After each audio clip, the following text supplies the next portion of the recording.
Nigukena na kugosha ihinda riria mure mahindi matana noga. Reke ngunyite ogeni thiini wa tafari ya mugambo wa murimi njita kimiti wa Gitau. Umuthi ndiri muthe thiini wa kaunti ya Naikuru, thiini wa icigirira cia Naikuru tauni ni kuondi na umuthi ni muthenya wa mwanya muno to tukaria horo wigie nguku cia nyama nicio cietagwo broiler na mundu gwitwo Ndoro thiini wa gukorwo agitutariria ndeto ino na umuthi ni mukunjitikiria to tugukorwo tukiaria na Githweri tondu wa Dorothy akiumite kuria kwa Chamuge misi na agacoka ni akiaragia Githweri kiu nikio tugukorwo tukiaria na andu ingi manauga horo wigie nguku cia nyama ukaigua makiuga atiriri citire thoko angi makauga atiriri ndaruithia nguku ici cire tiraria muno na citiracokia no Dorothy ni egututariria atiriri ni ati ungihota kurithia nguku ici cia nyama no uhote gukorwo ugithondeka uboco waku kana ukorwo ugithondeka mbeca ni undu wa mana mangi maingi reke twaranire na Dorothy nigetha ahote gututariria ureri kana ukuria wa kindu gigwitwo broiler nguku cia nyama. Chame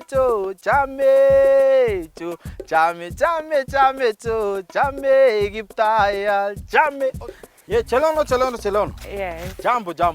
Mzuri sana. Habari yake? Karibu sana. Mimi wananiita Kimiti wa Gitau. Okay. Na wewe wanakuita namna gani? Cherono. Dorothy. Yeah. Dorothy Cherono. Yes. Nimezaliwa Bomet County lakini nimekuja Nakuru na ninafuga kuku Nakuru. Kwa hivyo ukatoka Bomet ndio ukakuja Nakuru sasa? Yes. Ulianza na ukulima ama kuna kazi nyingine ambayo ulikuwa unafanya? Lakini najua hilo hata hujajibia hapa. Naona tutembee tuingie pale kwa kuku alafu kisha tuanze mazungumzo. Haya, karibu. Mwiro ali hatiri ndogi reke tukinyokie meri tuthie kuria nguku ire tukamenye ndeto ino ya broiler yake ambiriirie atia. Ongoza nami nikufuate. Haya, karibu. Haya.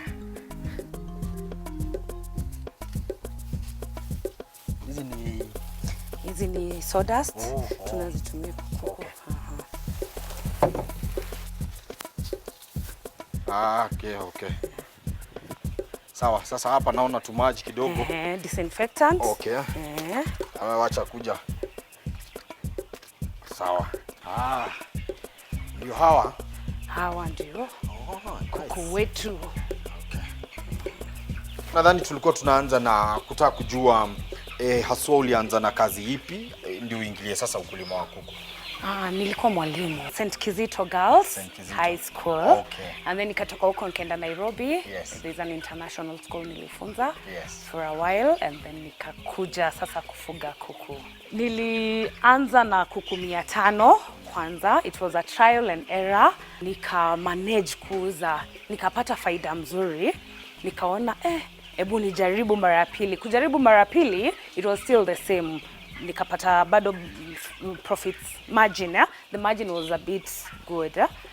So from there on, nikakuwa nikifanya, I think the fourth time, nikakuwa nafanya both walimu, nafunza wanafunzi, na pia nafuga kuku. This year September, nikaacha kufunza wanafunzi, nikakaa kwa ukulima. Nika expand kidogo, nikakuwa naleta kuku 1,000 hivyo. After every 3 weeks naleta 1,000, after 3 weeks 1,000 mpaka ikafika mahali niko na continuous rotational.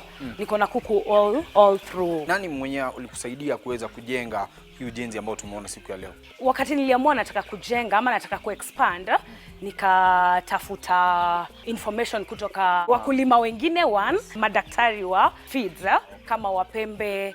Nikatafuta mtu wa Pembe akaniambia nyumba ya kuku inahitaji this type of ventilation, inahitaji kiasi gani, all the requirements. Kutengeneza brooder yako mahali ambapo utakuwale vifaranga wakisha kuja watakuja na pia waweze kuendelea kukua wakiwa pale. Tutaitengeneza namna gani? Kuosha nyumba kwanza and then una disinfect, unamwaga dawa. After umemwaga dawa unaiacha for a whole week. So you can either put normal disinfectant ama fumigate and then watch for a whole week rest.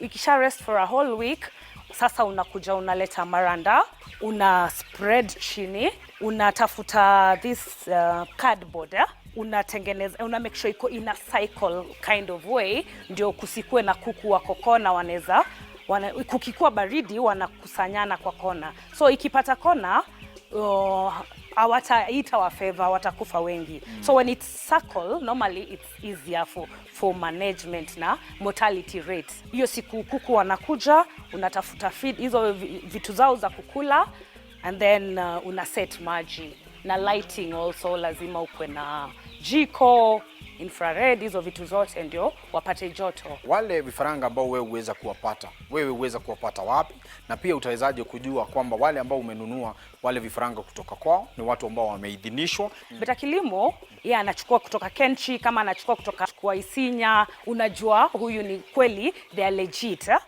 Alternatively, unaweza enda Kenchi kwenyewe, unaweza enda kwa kampuni ya Isinya wenyewe uchukue hao vifaranga. Ukishaleta hao vifaranga, utawapatia chakula kipi siku za kwanza? Tuko na broiler starter mash, hiyo ndio unaanza nayo. Wanakula broiler starter mash kutokea day 1 mpaka day 12, 13 hapo. And then unaweza introduce broiler starter crumb mpaka day 21. Ukimaliza day 21 unaanza broiler. Kuna variety depending on farmers. Kuna mtu atatumia broiler finisher crumb, kuna mtu anatumia broiler finisher mash, na kuna mwenye anaweza anza broiler pellet, broiler finisher pellet. Tutatoa wale vifaranga baada ya muda upi? Sasa tunafaa tuwapeleke sasa mahali ambapo wataenda kuwekea nyama na tuwauze. Ukimaliza 2 weeks cause brooder lazima iko na joto na kila kitu, hiyo temperature iko mzuri for them to grow. Sasa after the 2 weeks depending on the farmer, some do 1 week, some do 2 weeks but recommended around 2 weeks.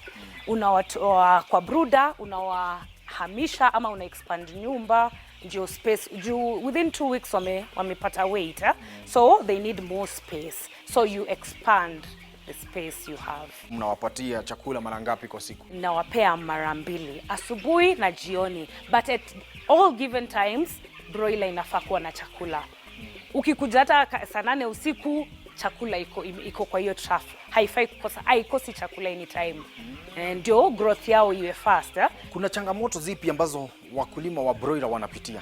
Vitu kama coccidiosis chini ikianza kuwa wet. That's why I was saying we need all the time kuku zinafaa kuwa in a dry place, kwa sababu ground ikianza kuwa wet wanaanza kula, maybe wakule hiyo uchafu, hiyo wetness, wanaanza kuwa ugonjwa, wanapata coccidiosis. Kunaweza kuwa na Newcastle kama huja vaccinate, kuna gumbaro, kuna aina mingi ya magonjwa. Sometimes unapata mortality rate iko high, kama sasa umeleta wakati kuna baridi sana, unaweza pata wamekufa wa 5 wa 6. Kama wamekula pellet sana, unapata saa nyingine wanakufa because iko na high protein. Pia marketing saa nyingine, sometimes there is flood, broiler flood, so unakosa mahali pa kuuza. Sijui kuna ile wazo ambao ungependa kuwarushia kama vijana, ungependa kuambia vipi? Usikae idle. Kama we ni youth, usikue idle. Fuga kuku 100, 200, utapata returns. County government lately, tangu Immaculate aingie, imekuwa ikisaidia wakulima. We've been having meetings pale ATC Soilo. Yes. Tunajaribu kujadiliana na wakulima venye tunaweza saidika upande wa broiler farming na actually farming in general. Watu wamekula kuku na bado naona wakikula. Yes. Na hatuwezi kosa supply. Karibuni anytime, hamwezi kosa kuku. Januari pia tuko na kuku, so usifikirie tunakosa kuku wakati wowote. Kwa wale wanataka broilers na layers ama mayai, mnaweza tupata kwa 0710 90 60 28 Cherono's Farm. Kwa sasa nataka tuende break na nataka tuseme kwa lugha ya mama. Mimi nitawaambia nitogwikiria nitogushokereria thutha wa kahinda gatari shoho. Hiyo ni kuambia tunarudi. Sasa wewe waambie na lugha ya mama tunarudi baada ya muda usio mrefu. Aya, kibendi break, kibendi commercial break sigewegen kengalalen about challenges chebo broiler farming. Yes, chebo broiler farming. Ni turacoka nigetha twaranirie na murimi ungi wa guku Naikuru, nigetha tukiuma Naikuru tumenyete nguku ciao cikorwo cikurite atia, ona nyingi tukimenya cicamaga atia, tugakuhutia mutambo ucio ni turacoka.